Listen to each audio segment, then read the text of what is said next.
Irfan Hussain, the scholar science college. आज जो हमने एक सीरीज़ का आगाज़ किया हुआ है, उस लेक्चर में आज हमने वेक्टर्स के बारे में डिस्कस करना है, जो सेकंड ईयर का 7 चैप्टर है। उसका आगाज़ वेक्टर्स का हम एक एग्जांपल से करेंगे। मलेरिया की बीमारी आम तौर पर मॉस्किटो की वजह से होती है। बायोलॉजिस्ट इस मॉस्किटो को भी वेक्टर कहते हैं। बायोलॉजी में वेक्टर मौजूद हैं, फिज़िक्स में भी मौजूद हैं। आज हम मैथमेटिक्स में पढ़ेंगे कि मैथमेटिक्स में वेक्टर से क्या मुराद है। मैं एक एग्जांपल लास्ट क्लास से लूँगा। डिस्टेंस की जब हम बात करते हैं तो डिस्टेंस किसी एक पॉइंट से स्टार्ट होते हैं, किसी भी वे में हम किसी एक पॉइंट बी तक चले जाते हैं। ये जो कवर्ड पाथ है, इस कवर्ड पाथ को डिस्टेंस कहा जाता है। डिस्प्लेसमेंट हमने पढ़ा था। डिस्प्लेसमेंट क्या है कि आप एक पॉइंट से स्टार्ट लेते हैं, एक स्पेसिफिक डायरेक्शन में बी पॉइंट तक चले जाते हैं। अब जब हम विदाउट एनी डायरेक्शन की बात करते हैं तो इसको हम डिस्टेंस कहते हैं। जब हम साथ डायरेक्शन की बात कर लेते हैं तो ये डिस्प्लेसमेंट हो जाता है। इसका मतलब है कि बाज़ क्वांटिटीज़ ऐसी हैं जिनको कंप्लीटली डिस्क्राइब करने के लिए हमें डायरेक्शन की ज़रूरत नहीं पड़ती। जैसे टाइम है, टाइम को अब एक्सप्लेन करने के लिए हमें डायरेक्शन की ज़रूरत नहीं पड़ती। टेम्परेचर है, टेम्परेचर को डिस्क्राइब करने के लिए डायरेक्शन की ज़रूरत नहीं पड़ती। कभी आपने नहीं सुना होगा कि I-25 सेंटीग्रेड है, नॉर्थ से ईस्ट है, कोई भी इसकी डायरेक्शन नहीं बताई जाती। जबकि आप डिस्प्लेसमेंट की बात करें तो हमें बताना पड़ता है कि ये A to B है या B to A है। तो डिस्प्लेसमेंट के लिए हमें दो चीज़ों की ज़रूरत पड़ गई, एक तो इसका मैग्नीट्यूड और एक डायरेक्शन। यानी कि ऐसी तमाम क्वांटिटी जिनको डिस्क्राइब करने के लिए मैग्नीट्यूड और डायरेक्शन की ज़रूरत पड़े, उनको हम वेक्टर्स कहते हैं। वेक्टर्स की कुछ मिसालें ली हैं, जैसे वेलोसिटी है, एक्सेलरेशन है, पोजीशन है, फोर्स है, मोमेंटम है। ये सारी आपके पास वेक्टर्स हैं। अब अगली बात देखते हैं, इसके कंपैरेटिवली स्केलर क्वांटिटी कौन सी है। टाइम है, टेम्परेचर है, वर्क है। ये हमारे पास एग्जांपल है स्केलर्स की। अब हम देखेंगे कि वेक्टर को रिप्रेजेंट कैसे करते हैं, वेक्टर की रिप्रेजेंटेशन कैसे है। एक तो वेक्टर की रिप्रेजेंटेशन है मैथमेटिकली हम इसको ग्राफिकली इस वे से रिप्रेजेंट करते हैं। यहाँ से वेक्टर का स्टार्ट होता है, यहाँ पे एंड हो जाता है। ये जो स्टार्टिंग पॉइंट है इसको टेल कहते हैं और इसको हेड कहते हैं।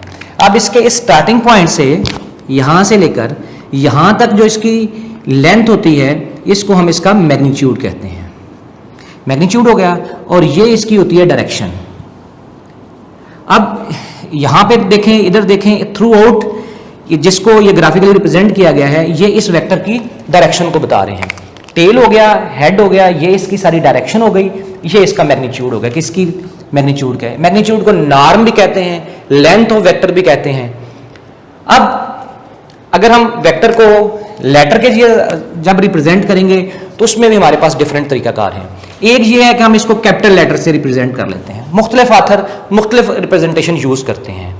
दूसरा तरीकाकार क्या होता है कि हम कोई भी अल्फ़ाबेट लेते हैं, उसके ऊपर एरोहेड का साइन डाल देते हैं। एरोहेड डाल देते हैं या ऊपर लाइन लगा देते हैं, या सिर्फ ये वाला सिंबल इस्तेमाल कर लेते हैं। नीचे भी अंडरलाइन इसको किया जा सकता है। यानी कि इसको थोड़ा सा दूसरे लेटर से डिफरेंट करने के लिए हम ये वाले सिंबल इस्तेमाल करते हैं। ये हमारे पास वेक्टर को रिप्रेजेंट करने के तरीकेकार हैं। आगे कुछ वेक्टर्स की हम टाइप डिस्कस करेंगे और वेक्टर को कंपोनेंट फॉर्म में कैसे लिखा जा सकता है उस पर बात करते हैं। सबसे पहले हम वेक्टर को डिस्कस करेंगे 2 डायमेंशन में। ये हमारे पास एक्स एक्सिस है, ये हमारे पास वाई एक्सिस है। अब कोई भी वेक्टर जिसका स्टार्टिंग पॉइंट फिक्स कर दें, लेट से ये एक वेक्टर है, इसका ये स्टार्टिंग पॉइंट है, ये इसका एंडिंग पॉइंट है। एक वेक्टर ये है, इसका ये स्टार्टिंग पॉइंट है, ये एंडिंग पॉइंट है। अब वेक्टर की कुछ हम डेफिनेशंस कर लेते हैं। अब मिसाल के तौर पर वेक्टर है हमारे पास, लेट से ए वेक्टर है। अब ए वेक्टर को अगर हम ग्राफ के जरिए रिप्रेजेंट करें तो हमें ए का कोई ना कोई स्टार्टिंग पॉइंट लेना पड़ेगा, कोई ना कोई एंडिंग पॉइंट लेना पड़ेगा। तो सबसे पहले हम बात करते हैं पोजीशन वेक्टर की। पोजीशन वेक्टर वो होता है कि जिसका स्टार्टिंग पॉइंट फिक्स कर दिया जाए। और आमतौर पर हम अपनी इस क्लास में जो वेक्टर का स्टार्टिंग पॉइंट है उसको फिक्स करने के लिए ओरिजिन लेंगे। ओरिजिन इसका स्टार्टिंग पॉइंट होगा और दूसरा कोई भी एंडिंग पॉइंट होगा, और ऐसे ही वेक्टर को हम पोजीशन वेक्टर कहते हैं। Position vector. अब पोजीशन वेक्टर ओ इसका स्टार्टिंग पॉइंट है, ए इसका एंडिंग, तो ओ ए हमारे पास पोजीशन वेक्टर बन जाएगा। जब इसको हम ओ ए को कैसे लिखेंगे, ये बुनियादी तौर पर फार्मूला है x2 माइनस x1 आई क्यों लिखा है, क्योंकि ये इसका हॉरिजॉन्टल कंपोनेंट बनता है, y माइनस y2 ये इसका वर्टिकल कंपोनेंट बनता है, y माइनस 0j आ गया, xi प्लस yj। ये वेक्टर को लिखने का हमारे पास मेथड है, i x एक्सिस डायरेक्शन को रिप्रेजेंट करता है और j y एक्सिस की डायरेक्शन को रिप्रेजेंट करता है। जब इसको हम कंपोनेंट फॉर्म में लिखेंगे तो ये आ जाएगा xy। अब मैं आपको बताऊंगा कि लेट्स से हमारे पास एक पॉइंट अगर P हो, एक पॉइंट Q हो, तो हम उसको फाइंड कैसे करते हैं। फाइंड करने का मेथड देखिएगा, हमारे पास लेट्स से 7.1 का पहला क्वेश्चन, P और Q दो पॉइंट्स हैं। अब P और Q उसने कहा फाइंड करें PQ। हमारा टारगेट है कि हम PQ फाइंड करें। PQ कैसे फाइंड करेंगे, बाद वाले में पहले वाला माइनस कर देंगे। बाद वाला क्या है Q, पहले क्या है P, position vector of Q minus position vector of P, यानी कि बाद वाले पोजीशन वेक्टर में से पहले वाला पोजीशन वेक्टर माइनस कर देंगे। What is the value of position vector of OQ, ये कंपोनेंट फॉर्म में था, इसको वेक्टर फॉर्म में लिख दिया 6i minus 2j minus what is the value of P 2 3, पहले वाला i कंपोनेंट दूसरे वाला j, 2i plus 3j minus multiply होगा minus 2a minus 2i minus 3j, 6i minus 2i, 4i minus 2j minus 3j minus 5j। ये हमारे पास PQ vector आ गया जो required form find करनी थी। इसी तरीके से सेकंड पार्ट में देखें, P और Q, P भी गिवन है, Q भी गिवन है। सिमिलरली जैसे हमने ये पहला क्वेश्चन किया है, ऐसे ही हम इसको PQ फाइंड कर लेंगे। कैसे, position vector of Q minus position vector of P। Position vector लिखें या OQ लिखें, एक ही बात है। सेकंड क्वेश्चन है, उसने कहा फाइंड द मैग्नीट्यूड। अब किसी भी वेक्टर का मैग्नीट्यूड फाइंड करने का तरीकाकार क्या है, जरा देखिएगा। लेट्स से आपके पास एक U वेक्टर है AI BJ, इसका मैग्नीट्यूड फाइंड करना है। मैग्नीट्यूड से मुराद उस वेक्टर की लेंथ है, उस वेक्टर का नॉर्म है। कैसे फाइंड करते हैं मैं आपको बताता हूं। I वाले कंपोनेंट के साथ जो भी वैल्यू है इसका स्क्वायर ले लेंगे, प्लस J के साथ जो कंपोनेंट है इसका स्क्वायर, होल का square root. This is called norm of U, magnitude of U, length of U। ये हमारे पास किसी वेक्टर का मैग्नीट्यूड फाइंड करने का तरीकाकार है। अब देखिए क्वेश्चन नंबर 2, इसका first part, U is equal to 2i minus 7j। अब हम क्या करेंगे, I के साथ 2 इसका स्क्वायर, J के साथ माइनस 7 इसका स्क्वायर, 2 का स्क्वायर 4, 7 का स्क्वायर 49, 49 में 4 ऐड कर दिया 53 स्क्वायर रूट आ गया। अब क्वेश्चन आप यहां से ये करेंगे कि ये स्क्वायर रूट है, इसके साथ प्लस माइनस क्यों नहीं आया, क्योंकि ये नॉर्म है, ये लेंथ है। लेंथ या नॉर्म कभी भी नेगेटिव नहीं होता, इसलिए इसके साथ पॉजिटिव ही आएगा। इसी का सेकंड पार्ट देखें, U is equal to i plus j। अब इसका भी मैग्नीट्यूड फाइंड करना है। इसका मैग्नीट्यूड कैसे फाइंड करेंगे, वही तरीकाकार, I के साथ जो कंपोनेंट है उसका स्क्वायर, J के साथ जो वैल्यू है उसका स्क्वायर। तो 1 का स्क्वायर भी 1, दूसरे 1 का स्क्वायर भी 1, तो ये मिला के आ जाएगा square root 2। Similarly third part है, U is equal to 3 minus 4, इसको वेक्टर फॉर्म में लिख दिया U 3i minus 4j। Same as it is, जैसे हमने फर्स्ट पार्ट में मैग्नीट्यूड फाइंड किया है वैसे ही ये मैग्नीट्यूड फाइंड कर लेंगे। ठीक, addition of vectors. Addition of vectors analytical way से हम सीखते हैं कि addition of vector analytical way से कैसे करते हैं। हमारे पास एक वेक्टर है x1i plus y1j, B vector है x2i प्लस y2j। अब हमने इनको ऐड करना है। ऐड करने का तरीकाकार क्या होता है, a plus B, x1i y1j, यानी a की वैल्यू लिख ली और ये b की लिख ली। i वाले कंपोनेंट में i वाला कंपोनेंट ऐड कर देते हैं और j वाले कंपोनेंट में j वाला कंपोनेंट ऐड कर देते हैं। अब ये x1i प्लस x2j, ये बन गया x1 plus x2i plus y1 plus y2j। सादा अल्फाज में अगर मैं बात करूं तो वेक्टर की एडिशन का जो एनालिटिकल वे है, जो अलजेब्रिकली हम इनको ऐड करते हैं, i वाले कंपोनेंट में i वाला ऐड कर देते हैं, j वाले कंपोनेंट में j वाला ऐड कर देते हैं। अगर k कंपोनेंट भी हो तो उसमें k वाला कंपोनेंट k वाले, क्योंकि हम हमारी क्लास में पहली जो एक्सरसाइज है इसमें सिर्फ i और j कंपोनेंट की बात है, तो इसलिए हमने यहाँ एडिशन भी i कंपोनेंट और j कंपोनेंट के हिसाब से सीखी है। अब इसी के साथ के कुछ क्वेश्चन हम देखते हैं। क्वेश्चन नंबर 3, गिवन हमारे पास है u वेक्टर है, v वेक्टर है, w वेक्टर है। वो कहता है फाइंड करें u vector plus v vector minus w vector.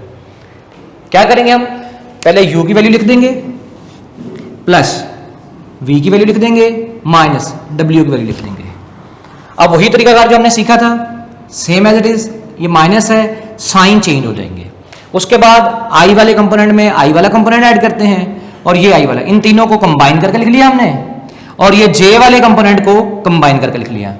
2i plus i ये बन गया 4i हमारे पास, minus 7j minus 6j minus 1 minus 14j, ये हमारे पास बन गया जी u plus v minus w। ये जो उसने चीज कही थी वो हमने फाइंड कर ली है।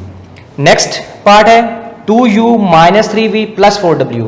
ये मैं आपको सॉल्व कराने से पहले स्केलर मल्टीप्लिकेशन, स्केलर मल्टीप्लिकेशन से मुराद क्या है कि जब हम किसी वेक्टर को किसी एक स्केलर नंबर से मल्टीप्लाई करते हैं, किसी वैल्यू से मल्टीप्लाई करते हैं, तो मल्टीप्लाई करने का तरीकाकार क्या है। मिसाल के तौर पर हमारे पास एक वेक्टर a है, अब इस वेक्टर को हम 2 से मल्टीप्लाई करते हैं, तो इसका मतलब है इसका मैग्नीट्यूड 2 टाइम इंक्रीज कर गया है। अगर हम लेट से -3 से मल्टीप्लाई करते हैं तो इसका मतलब है इसका मैग्नीट्यूड 3 टाइम इंक्रीज कर गया है, बट ऑपोजिट इन डायरेक्शन। जब हम माइनस नेगेटिव वाले नंबर से मल्टीप्लाई करते हैं तो इट्स मीन दैट कि ये नेगेटिव साइड पे उतना इंक्रीज कर गया है, डायरेक्शन इसकी चेंज हो गई है। अब मैं एक एग्जांपल देता हूं, लेट से हमारे पास एक वेक्टर OA है, अब जब इसकी हम डायरेक्शन चेंज करेंगे तो ये बन जाएगा -AO। अगर -AO लिखा हो तो इसको हम OA लिख सकते हैं। OA से मुराद O से A की तरफ डायरेक्शन है, ये O पॉइंट है, ये A पॉइंट है, O से A की तरफ डायरेक्शन है। जब हम AO की बात करेंगे तो इसकी डायरेक्शन बदल जाएगी, जिसकी वजह से साथ नेगेटिव साइन आ जाएगा। अब इसको हम क्वेश्चन में यूज करते हैं।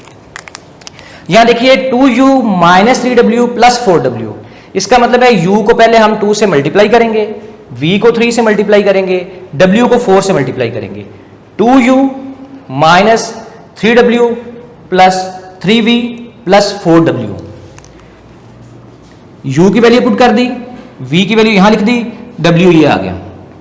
सिंपल 2 को मल्टीप्लाई किया, 2 2 जा 4, 2 7 जा 14, minus 3i minus minus plus 18j minus 4i plus 4j। i वाले कंपोनेंट को i वालों में ऐड करके लिख दिया, j वालों को j वालों में ऐड करके लिख दिया। ये क्वेश्चन नंबर 3 का सेकंड पार्ट खत्म हो गया। अब थर्ड पार्ट में देखें 1/2u plus 1/2v plus 1/2w। क्या मतलब है कि 1/2 इधर u की वैल्यू आ जाएगी, 1/2v यहां v की वैल्यू आ जाएगी, 1/2w यहां w की वैल्यू आ जाएगी। हमने क्या किया, यहां u की वैल्यू लिख दी, इधर v की लिख दी, इधर w की लिख दी। अब 1/2 को इसके साथ सेपरेटली मल्टीप्लाई किया, इसके साथ सेपरेटली किया, इसके साथ सेपरेटली किया। मल्टीप्लाई करने के बाद हमारे पास बन गया i minus 7/2j plus 1/2i, 2 3 6 minus 3j minus 1/2i plus 1/2j। i वालों को सेपरेट कर लिया, j वालों को सेपरेट कर दिया, दोनों को सॉल्व करके यहां लिख दिया। ये हमारे पास आ गया i माइनस 6j। इस तरीके से हमारे पास क्वेश्चन 3 आ गया। अब